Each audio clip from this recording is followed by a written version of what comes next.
date is October 10th, 1943, a bleak and frosty dawn. Ace pilot Robert Rosie Rosenthal walks into the morning's critical strategy session, joining over 60 airmen from the 100th Bomb Group. Beside him are his trusted co-pilot, Winifred Pappy Lewis, and his skilled navigator, Ronald Bailey. Let's get to it. The lights dim. Gentlemen, today's target is Münster. We've been hitting industrial complexes, but this is different. The primary objective is the city's ancient cathedral. A wave of whispers and disbelief sweeps through the room. Lewis and Bailey exchange a look of utter shock.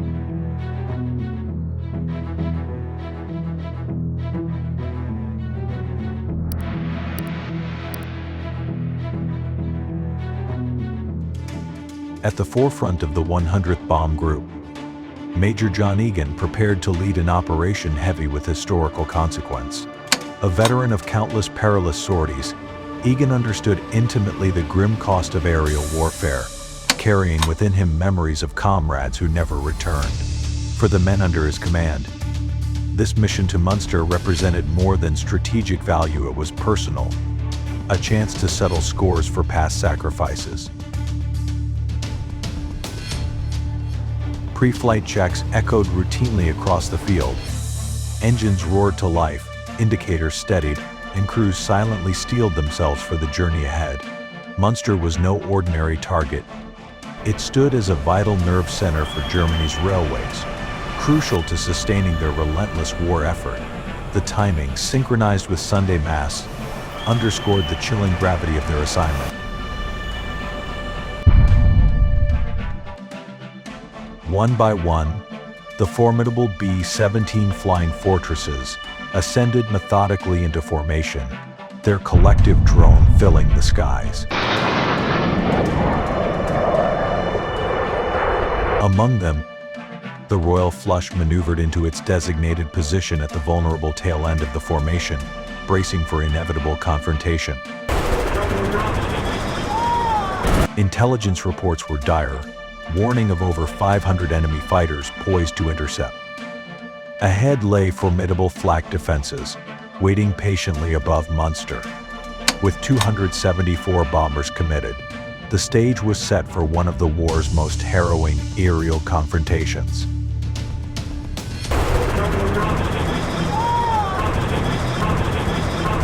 As the bomber formation pressed deeper into enemy territory, mechanical failures forced several B-17s to abort the mission early. Major John Egan's fleet, vulnerable without fighter escorts, awaited the promised 216 P-47 Thunderbolts over Holland support that would never arrive. Unbeknownst to the crews, inclement weather had grounded their protective escort, leaving them completely exposed. Anxiety spread quietly through the formation as airmen scanned empty skies. Realizing the grim truth, they were alone. Soon, German fighters seized their chance, methodically attacking the front ranks of bombers, tearing through defenses, and downing several aircraft. The mission pressed on, despite mounting losses.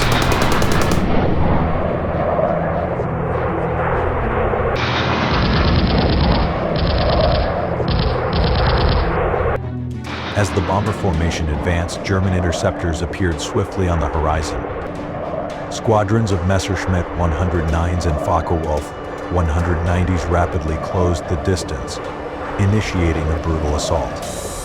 The sky erupted into chaos, filled with tracer fire and explosions as the B-17s desperately returned fire against relentless 20mm cannon attacks.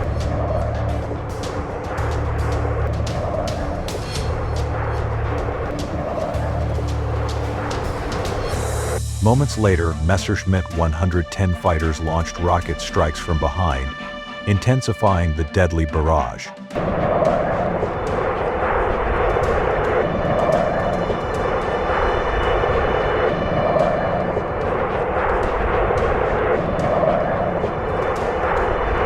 Major Egan's lead bomber, Mademoiselle Zigzag, took a direct rocket hit, instantly disabling 2 engines and tearing open the fuselage.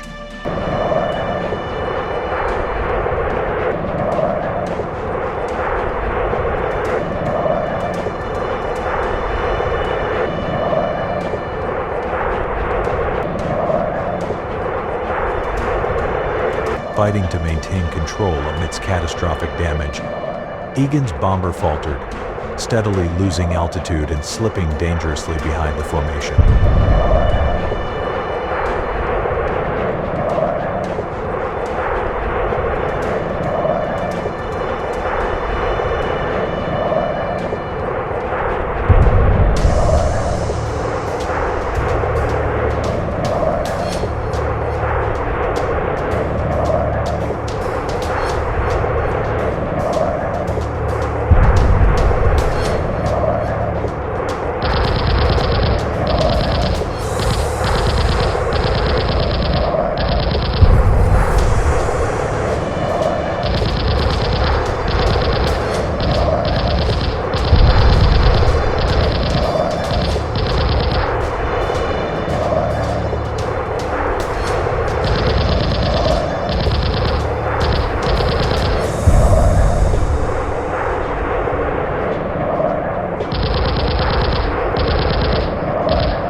The damage sustained by Mademoiselle Zigzag forced it to slow, creating a widening gap within the bomber formation.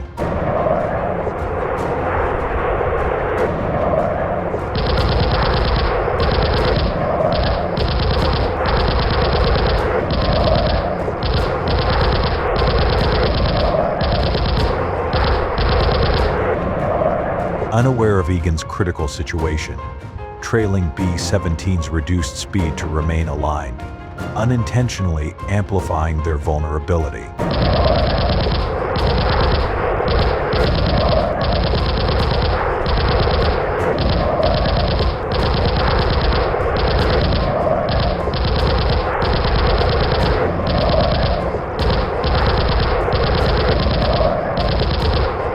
The confusion escalated rapidly, leaving multiple aircraft dangerously exposed and isolated from the main force.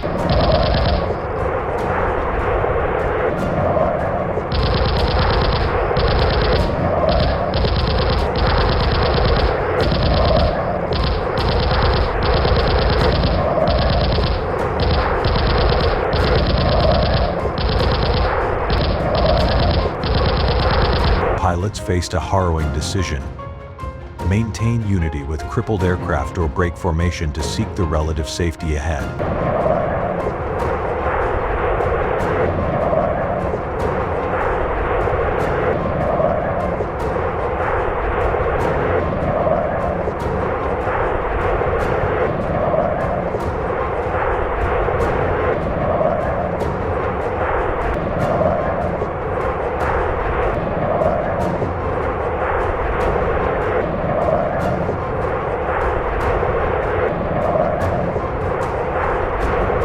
Ultimately, 2 B-17s accelerated forward, abandoning their position to rejoin the primary group. Meanwhile, at the formation's rear, the crew of Royal Flush struggled with mounting chaos, trapped between loyalty and survival instincts amidst relentless enemy attacks. German fighters zeroed in relentlessly on Major Egan's crippled bomber, Mademoiselle Zigzag, launching concentrated attacks until the aircraft became uncontrollable.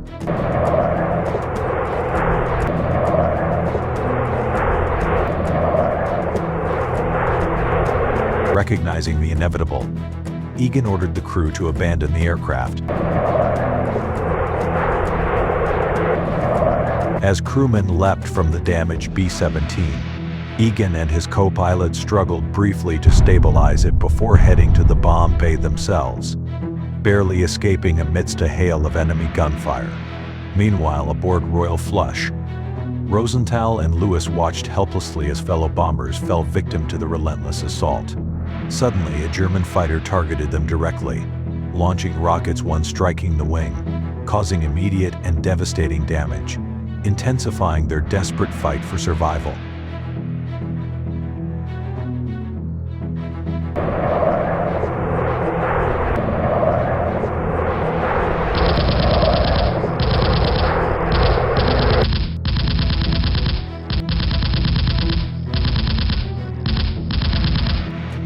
German rocket ripped through Royal Flush, disabling 2 engines and leaving a gaping hole in its wing.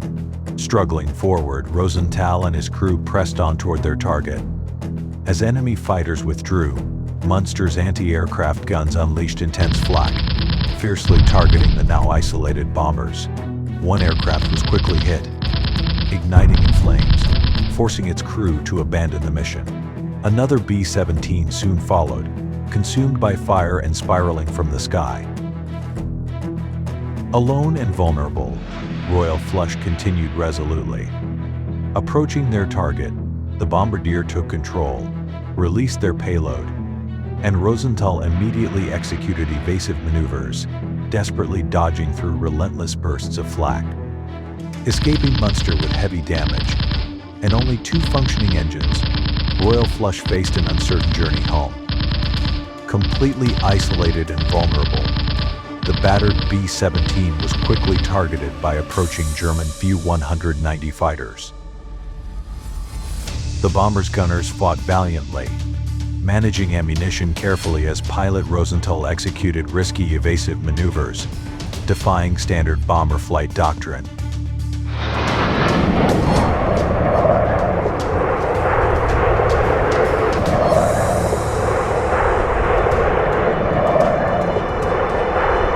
Tail Gunner Sergeant Bill de Blasio displayed remarkable skill, systematically engaging enemy fighters. His precise fire critically damaged multiple aircraft, causing 2 enemy fighters to collide dramatically mid-air.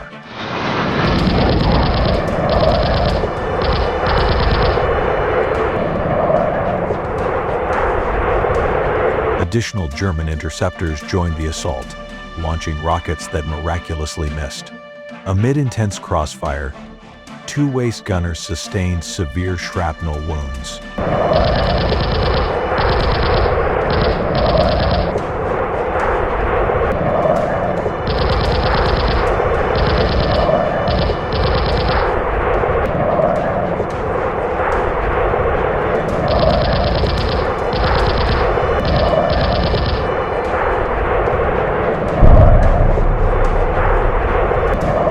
Eventually, running low on fuel and ammunition, the remaining German fighters disengaged, leaving Royal Flush alone as a tense, eerie calm returned to the skies.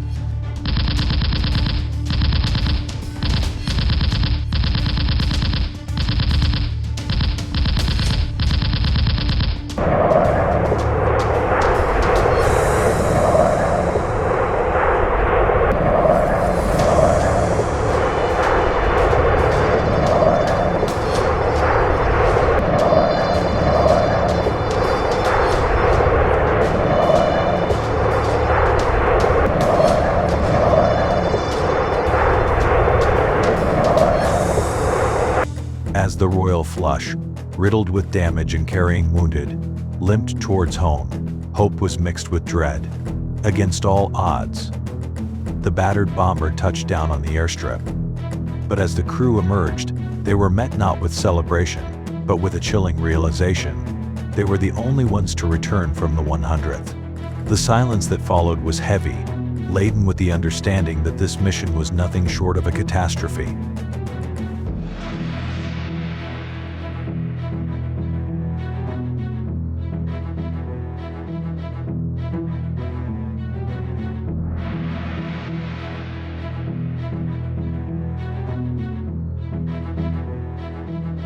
The raid on Münster would forever be remembered as one of the darkest days for the 8th Air Force, with the 100th Bomber Group bearing the brunt of the devastation, a truth that would earn them the grim title, the Bloody Hundredth.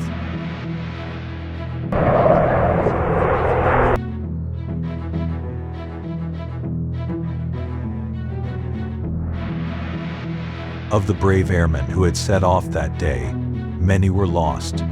Some met their end in the skies over Germany, while others faced a harsh existence as prisoners of war.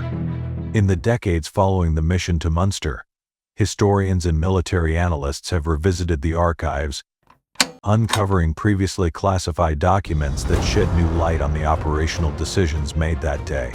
Recently declassified records indicate that weather intelligence was available earlier than previously acknowledged, raising critical questions about the command's decision to proceed without guaranteed fighter escort. The controversy surrounding this revelation has sparked renewed debate among veterans, historians, and the families of those involved, some expressing frustration, others steadfast in their belief of duty above all. These insights remind us that even today, the full narrative of wartime events continues to evolve, underscoring the complexity of combat decisions and the lasting impact they hold. To delve deeper into these historical mysteries and remarkable accounts, subscribe to FLYTOP, your trusted source for in-depth aviation stories. And stay tuned, our next episode uncovers another forgotten chapter of aerial bravery.